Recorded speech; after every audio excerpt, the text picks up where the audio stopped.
नमस्कार फ्रेंड्स।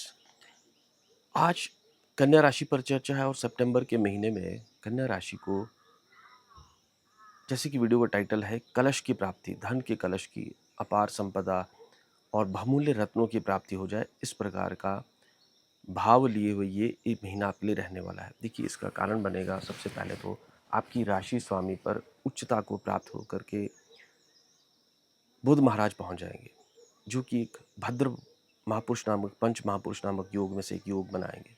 दूसरा, 2 सितंबर की जो शुरुआत महीने का होना है, आपके दूसरे स्थान पर, धन स्थान पर शुक्र महाराज स्वराशि के विराजमान हो जाएंगे।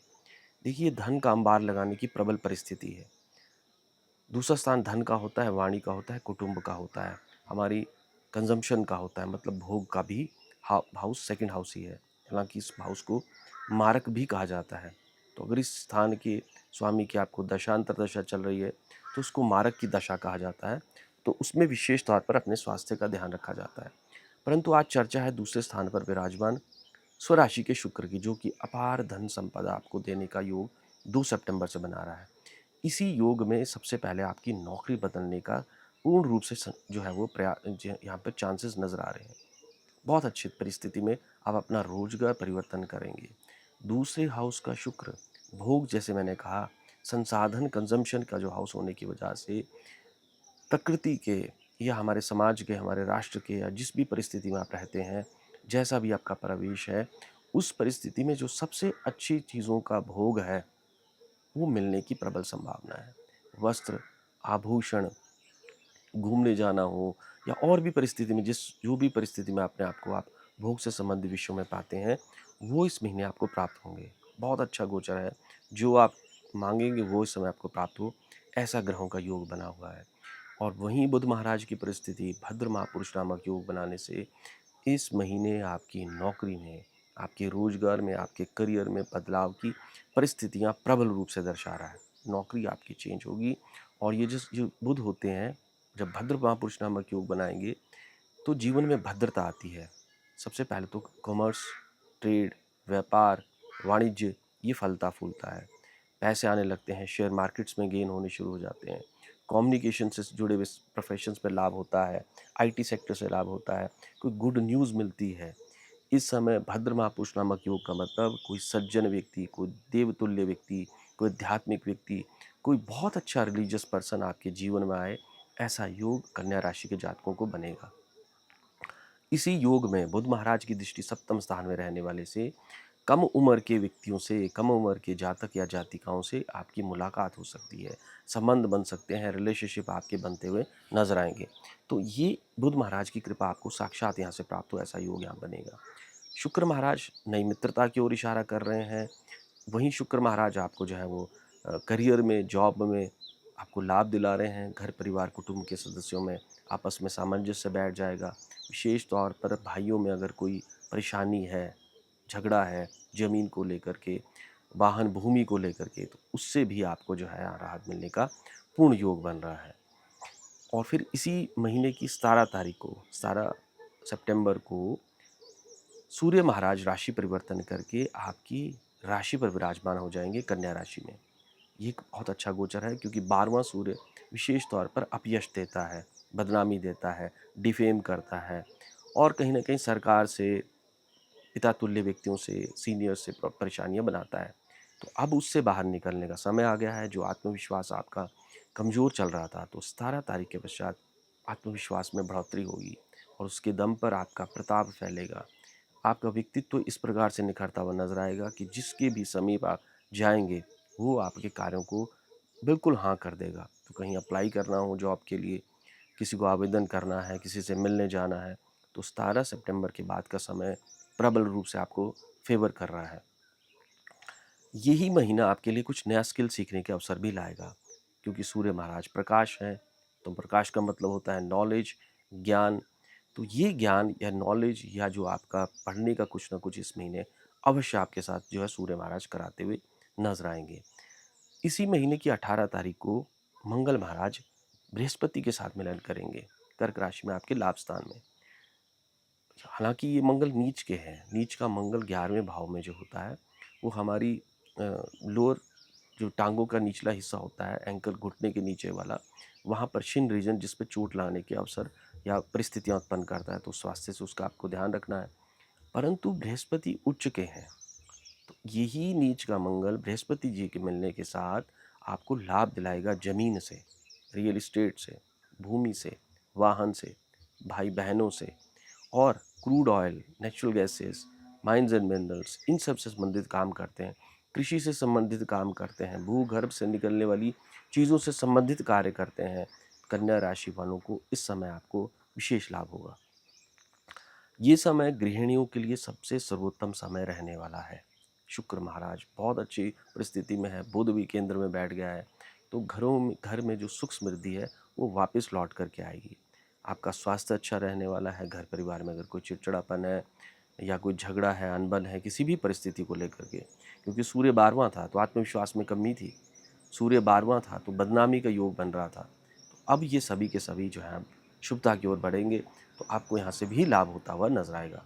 चर्चा हो रही थी मंगल बृहस्पति की, तो मंगल की वजह से थोड़ा सा जब चतुर्थ दृष्टि इनकी शुक्र महाराज पर पड़ेगी, तो उसका ध्यान रखना है आपने। उसका ध्यान ये रखना है कि जो हमारे पास शुगर से संबंधित प्रॉब्लम्स होती हैं, किडनी से संबंधित प्रॉब्लम्स होती हैं, हमारी स्पाउस को, हमारी पति या पत्नी को स्वास्थ्य में हानि हो जाए, नुकसान हो जाए, इस महीने थोड़ा सा आपको ध्यान रखना है 18 सितंबर के पश्चात। उसके पश्चात की जो परिस्थिति यहाँ बनेगी वो है बृहस्पति महाराज उच्चता को प्राप्त किए हुए लाभ स्थान से जो है आपके तीसरे भाव को देखेंगे, स्वयं 11वें भाव में विराजमान है।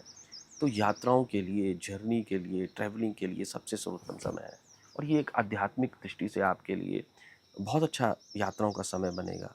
आध्यात्मिक दृष्टि का मतलब हुआ किसी गुरु के पास जाना है, किसी मंदिर, मस्जिद, मठों की यात्राओं का योग यहाँ बनता हुआ आपको नजर आएगा।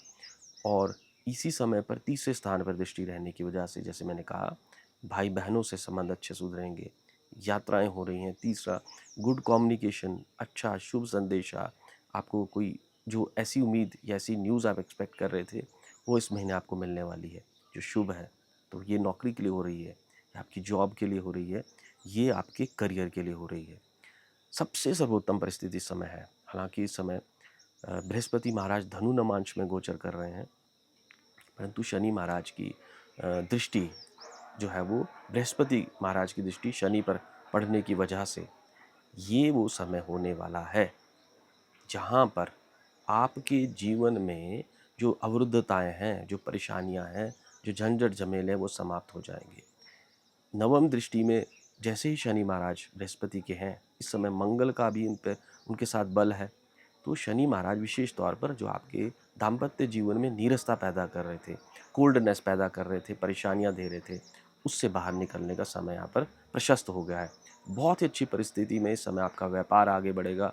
कोई पार्टनरशिप आपकी हो सकती है, कोई नया पार्टनर इस समय कन्या राशि के जातकों को मिल जाए, ये योग पूर्ण रूप से यहाँ पर नजर आ रहे हैं। वहीं पर शनि महाराज कमज़ोर हैं। शनि महाराज धनु नवांश में गोचर कर रहे हैं, वक्री परिस्थिति में हैं। तो कन्या राशि के लिए धनु नवांश का मतलब हुआ आपका चतुर्थ भाव। तो यहाँ पर कोई नया फिक्स एसेट्स, कोई नया स्ट्रक्चर, जैसे कि मकान खरीद लेना, फ्लैट खरीद लेना, ज़मीन खरीद लेना, रियल एस्टेट से जुड़े हुए लोगों को, या कोई मशीनरी इंडस्ट्रीज़ लगा लेना, ये बहुत आपके लिए फलेगा फूलेगा।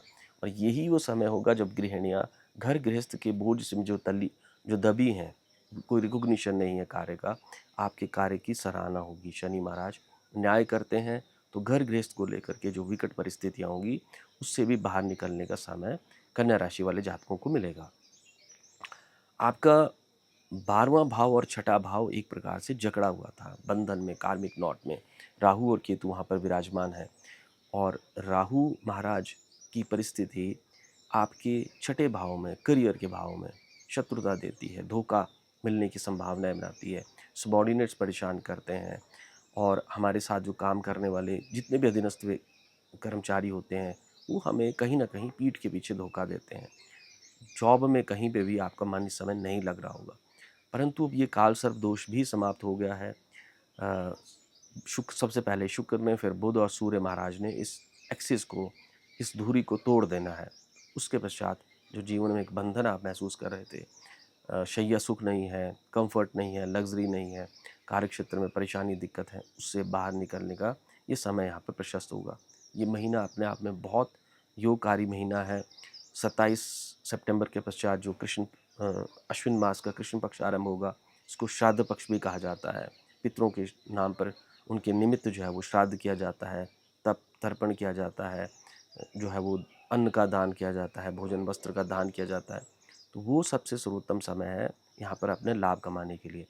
उससे पहले 4 सितंबर को श्री कृष्ण जन्म अष्टमी है, तो ये जो इस महीने में जो अष्टमी आएगी, वो विशेष तौर पर जो है वो श्री कृष्ण भगवान की आराधना के लिए है।